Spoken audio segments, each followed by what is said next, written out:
என்னம்மா வெளியே நின்னுட்டு இருக்க? பூஜைக்கு வரலையா? இல்லைங்க, அவங்க வீட்டுக்காரங்க மட்டும்தான் இருக்கணும்னு சொன்னாங்க, அதான் நான் வரல. அப்படின்னா நீ இந்த வீட்டு பொண்ணு இல்லையாம்மா?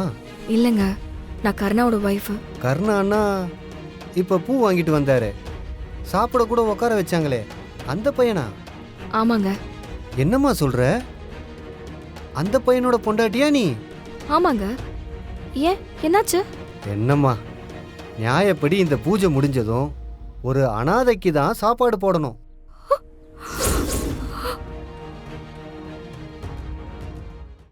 இந்த வீட்டு ஆம்பளைங்க அந்த அனாதைக்கு அவங்க கையால பரிமாறணும்.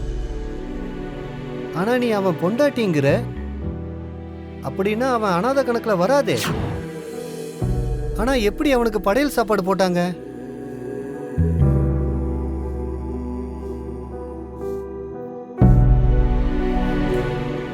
ஒருவேளை அப்பா அம்மா இல்லைன்னா அனாதை தான்னு அனாதை சாப்பாடு போட்டிருப்பாங்க போல.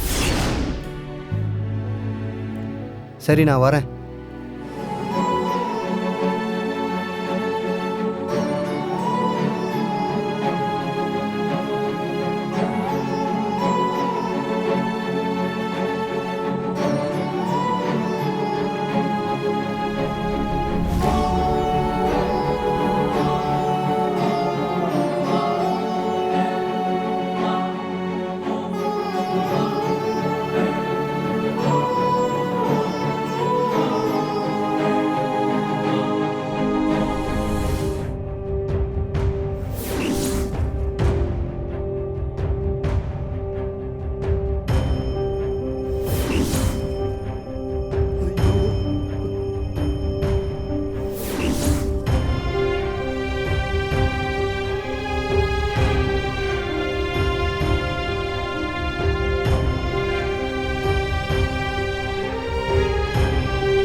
நியாயப்படி இந்த பூஜை முடிஞ்சதும் ஒரு அனாதைக்கு தான் சாப்பாடு போடணும்.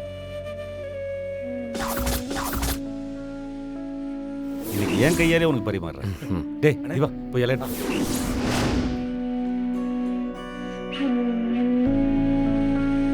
இந்த வீட்டு ஆம்பளைங்க அந்த அனாதைக்கு அவங்க கையால பரிமாறணும். இந்த நாளை நான் எப்பவுமே மறக்க மாட்டேன். இதெல்லாம் உனக்கு தான்டா செய்யணும்.